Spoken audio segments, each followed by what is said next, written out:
My name is Reese Carrington. I was 27 years old the night my family decided I was no longer worth keeping. We were sitting in the living room of the suburban house just outside Baton Rouge, Louisiana. The same room where Christmas mornings were staged, where family photos lined the walls, where I had spent nearly 3 decades convincing myself I belonged. My adoptive mother, Valerie Carrington, looked straight at me and said, calmly, like she was reading a grocery list, "You're not our blood. If you want to keep living here, you'll need to pay $3,000 a month." She paused, just long enough for it to sink in. "If you don't want to pay, you can leave." No one spoke. My adoptive father, Gregory, stared at the floor like he'd misplaced something there years ago and never bothered to look again. My younger sister, Cassidy, sprawled on the couch with her phone in hand, smirked without even trying to hide it. My Aunt Marlene, who just happened to be visiting that night, let out a quiet laugh through her nose, as if she'd been waiting for this moment her entire life. I didn't scream. I didn't cry. I stood up, walked to my bedroom, packed one suitcase, and walked out of that house before the clock hit 10. That night wasn't sudden. It was only the moment everything I'd been pretending not to see finally became impossible to ignore. Growing up in the quiet neighborhoods outside Baton Rouge, the difference between me and Cassidy was obvious from the moment she came home from the hospital. Everything revolved around her. New clothes, private tutors, dance lessons, the latest phone the moment it came out. I, on the other hand, learned early how to make things last. Hand-me-down laptops, second-hand clothes, constant reminders that money didn't grow on trees, at least not for me. When Cassidy brought home good grades, Valerie would beam like she'd won the lottery. When I brought home the same grades, she'd nod once and say, "That's nice, Reese. Go help with dinner." Gregory rarely said anything. He disappeared into the garage or buried himself in the newspaper, mastering the art of not choosing sides. And then there was Aunt Marlene. She had a way of lowering her voice just enough to make cruelty sound casual. "You should be grateful they kept you," she'd whisper at holidays. "Look at Cassidy. That's what their real daughter looks like." I was 12 the first time she said it loud enough for other relatives to hear. No one corrected her. They just laughed awkwardly and changed the subject. By high school, the gap had grown wider. Cassidy got a brand new Mustang for her 16th birthday. I was told I could use the old Camry, once I paid my own insurance. So I worked nights at a coffee shop while keeping a 4.0 GPA. When I was accepted to LSU with a partial scholarship, Valerie shrugged and said college was expensive and maybe community college made more sense for me. 2 years later, Cassidy decided on a private out-of-state school that cost $70,000 a year.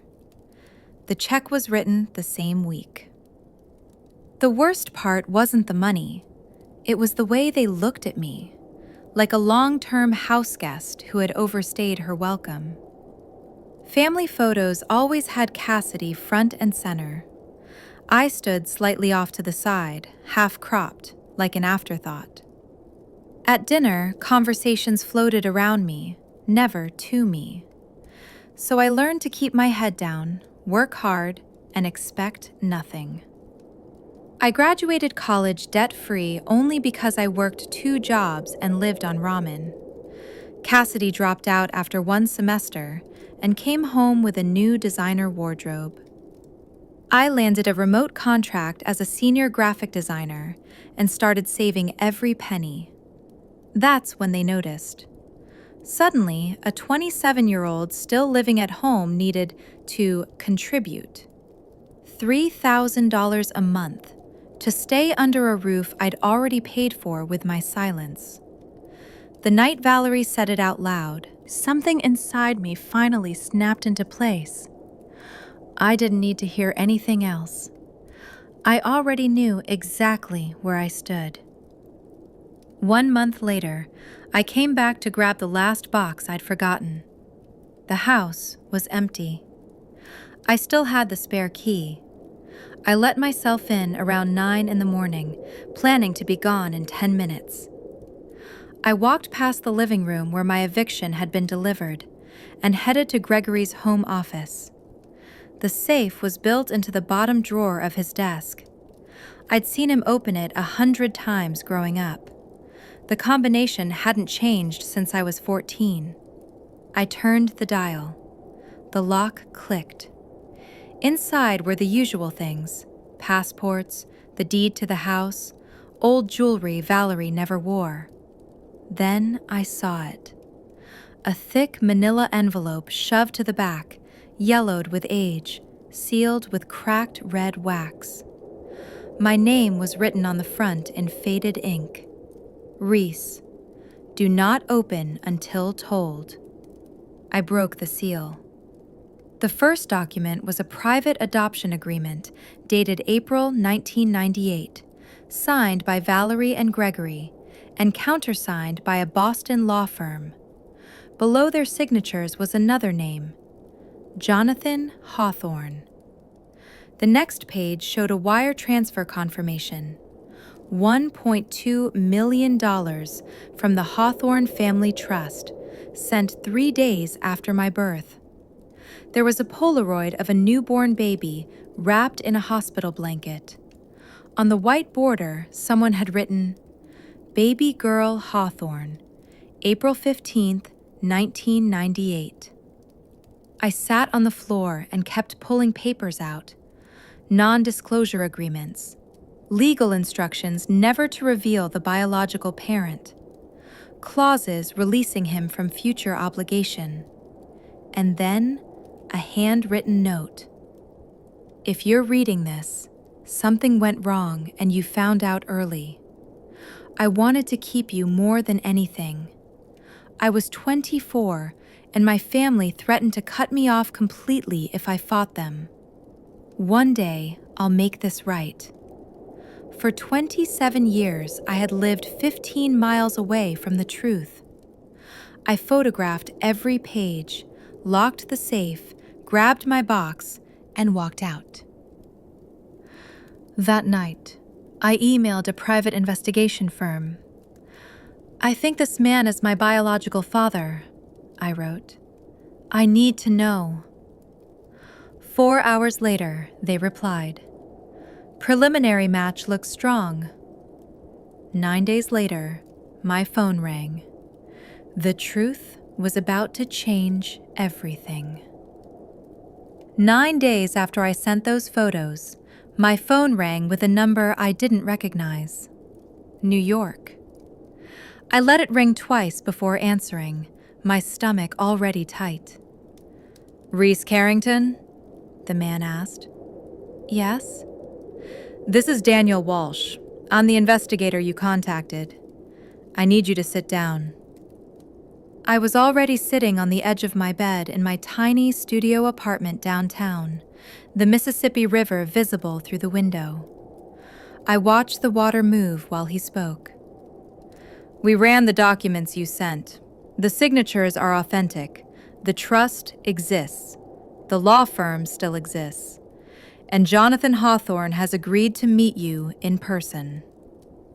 My chest felt hollow, like all the air had been pulled out at once. There's more, he added. He's requested a paternity test.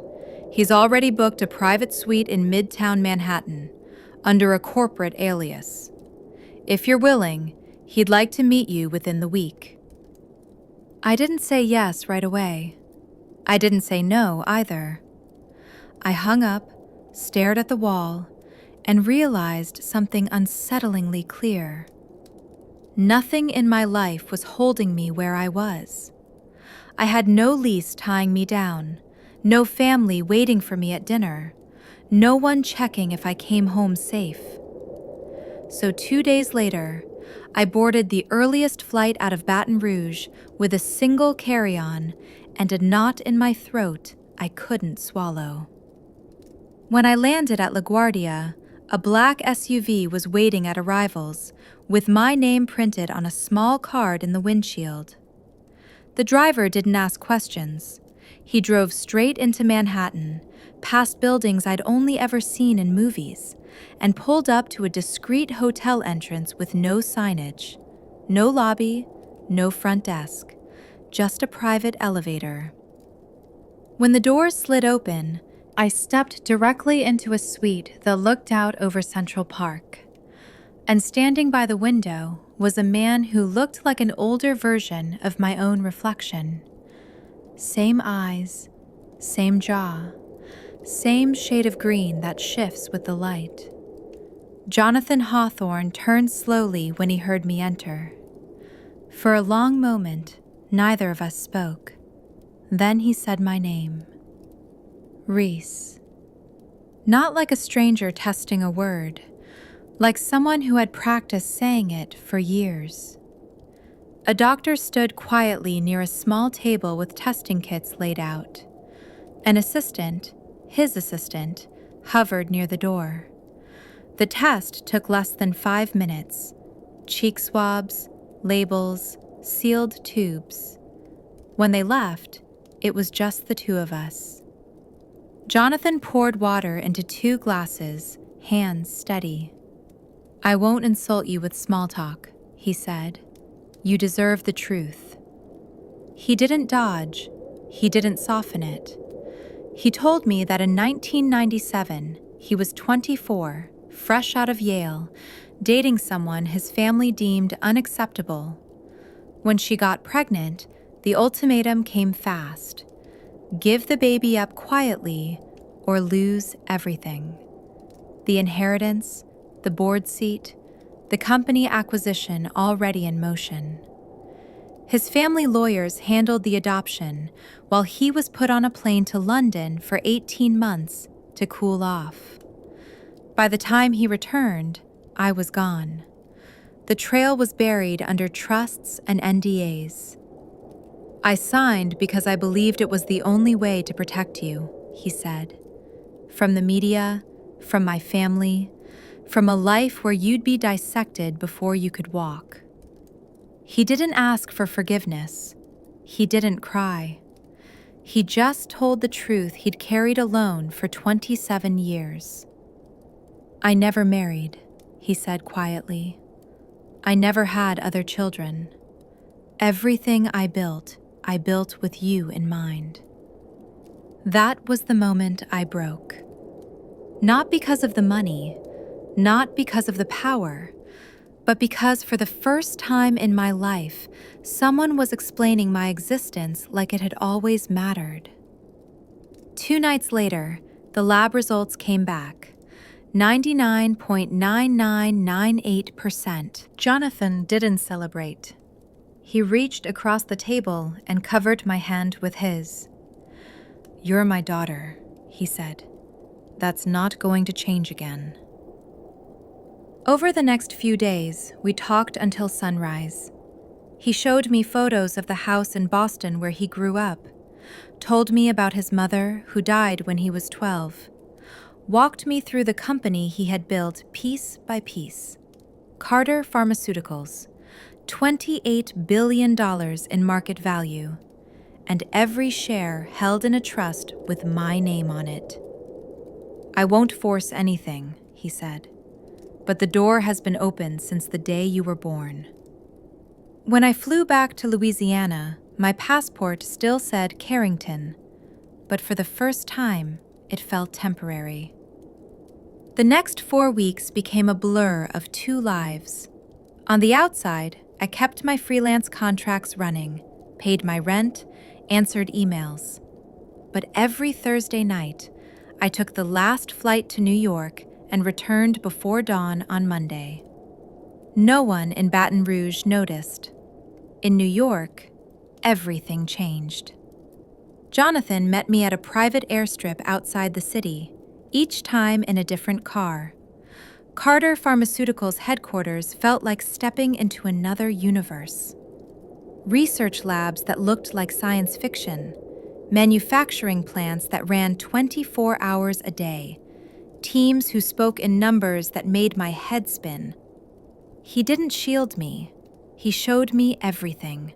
Where the real risks were, which drugs were make or break, how one failed trial could erase billions overnight. "This will be yours to protect," he told me more than once. And in between the meetings, something else grew, a relationship we'd never been allowed to have. We ate dinner at tiny places where no one recognized him. He read balance sheets like novels. I showed him the design work I'd built alone in my bedroom for years. He looked at it like it belonged in a museum. My wardrobe changed without ceremony. Suits tailored to fit like they meant business. Shoes that didn't slow me down. Hair cut sharp enough to match the pace. By the third week, people stopped double-taking when I stepped out of the elevator. The board package was prepared quietly. Jonathan wanted me named co-CEO immediately. Then, one Friday afternoon, a single internal document went to the wrong distribution list. By Monday, the stock was up 8%. No announcement, just speculation.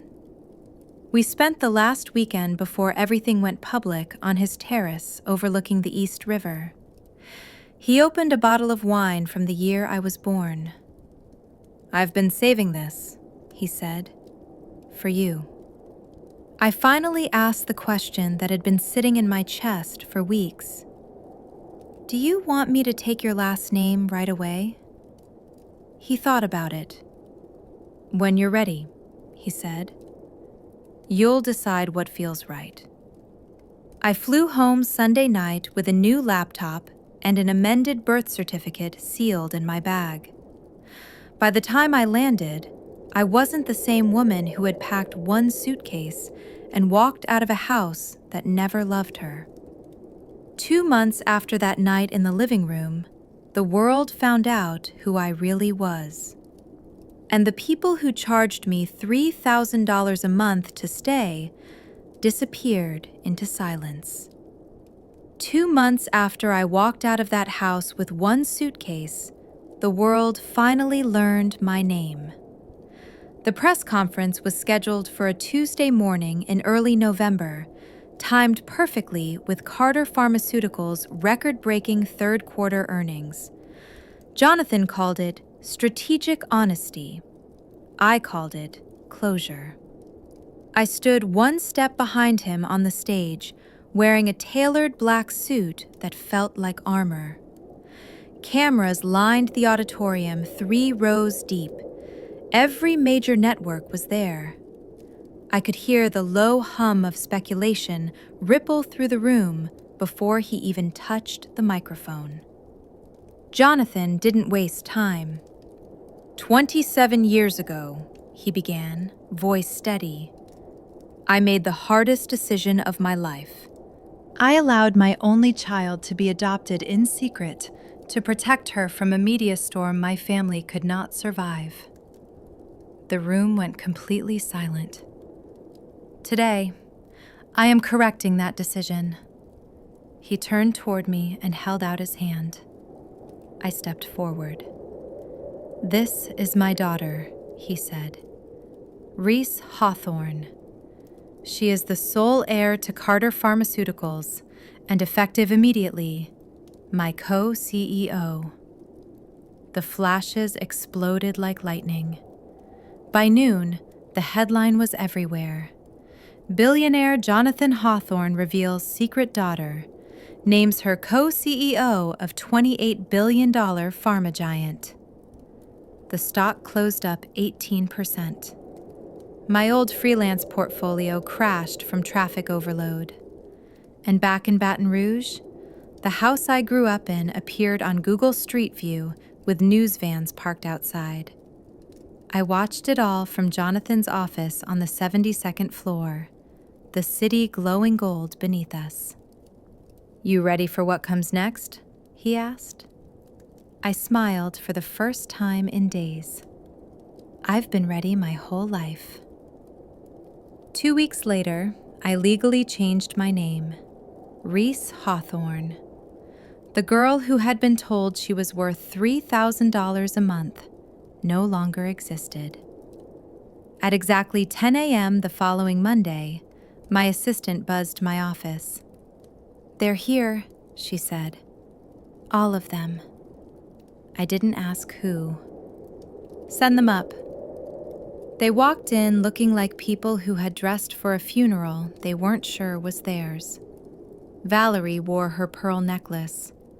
Gregory kept adjusting a tie he hadn't worn in years. Cassidy clutched a designer bag that suddenly looked cheap against the marble floors. Aunt Marlene trailed behind, still expecting someone to offer her coffee. Valerie spoke first. "Reese, honey, we saw the news. We're so proud of you." Gregory nodded too quickly. "We never meant for things to go the way they did." Cassidy tried a smile that didn't survive the effort. "We're family. We can fix this." Marlene chimed in, voice sharp. "Blood doesn't matter when you raise someone." I didn't interrupt. I let the silence stretch until it made them uncomfortable. Then I pressed a button on my phone. The screen behind me lit up with a live feed from the East Baton Rouge Parish Clerk of Court website. A bright red banner stretched across the top. "Notice of foreclosure sale, 1427 Oak Ridge Drive, scheduled December 18th. Valerie's hand flew to her mouth. Gregory went pale. Cassidy whispered, "That's our house." "Yes," I said calmly. "The bank sent the final notice 3 days ago. You stopped making payments 18 months ago." Gregory stammered something about medical bills. Valerie started crying about how expensive everything had gotten. Cassidy dropped the sister act. "Can't you just talk to someone? Pause the sale?" Marlene tried guilt. "After everything we gave you, this is how you repay us?" I stood and walked to the window. Central Park spread beneath me. "You gave me leftovers," I said without turning around. "You gave me silence. And then you gave me a price tag." I faced them again. "I'm not pausing anything. I'm not wiring money. I'm not buying the house back." Valerie collapsed into a chair. Gregory looked sick. Cassidy finally understood fear. I walked to the door and held it open. "Security will escort you out. Do not come back. Do not call. You wanted me gone for $3,000. I met each of their eyes. "Congratulations. I'm gone forever." The door closed behind them with a soft click.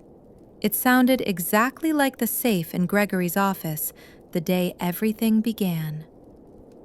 3 months later, the consequences arrived right on schedule. The house sold at auction for less than half of what they owed. Valerie and Gregory filed for divorce. Gregory moved into a 1-bedroom apartment near the casino and started dealing cards on the night shift. Valerie took a studio above a nail salon and sold jewelry at flea markets on weekends. Cassidy waited tables at a diner off I-10, tips barely covering gas and her phone bill. Marlene's social circle evaporated. I heard none of this from them. Public records told me everything I needed to know. I felt no guilt, just absence. Jonathan and I crossed $35 billion in market value before spring. We broke ground on a pediatric research center in Boston, one that would carry both our names. Every morning, I drank coffee on my terrace and watched a city that once felt impossible slowly become mine.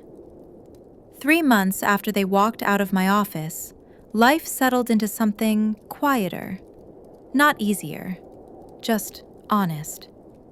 The kind of quiet that comes when you stop bracing for disappointment.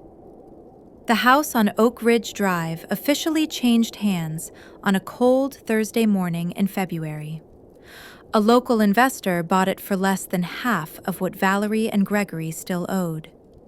Movers cleared out 27 years of memories in unmarked trucks and stacked them inside a 10 by 20 storage unit on Florida Boulevard. Family photos, holiday decorations, Cassidy's dance trophies, all sealed behind a metal door and a cheap padlock. Valerie and Gregory finalized their divorce 31 days later. Gregory moved into a one-bedroom apartment near the casino and took a night shift dealing blackjack. Valerie rented a studio above a nail salon and sold jewelry at flea markets to cover rent. Cassidy never went back to college. She worked 6 nights a week at a 24-hour diner off I-10, wearing a black apron and a smile that didn't reach her eyes. Tips barely covered gas, and the phone bill still in her name. Marlene lost her circle faster than anyone expected. Invitations stopped. Calls went unanswered. She spent most afternoons alone in a condo that felt larger every week.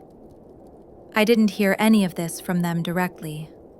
My assistant maintained a simple monitoring file, public records only.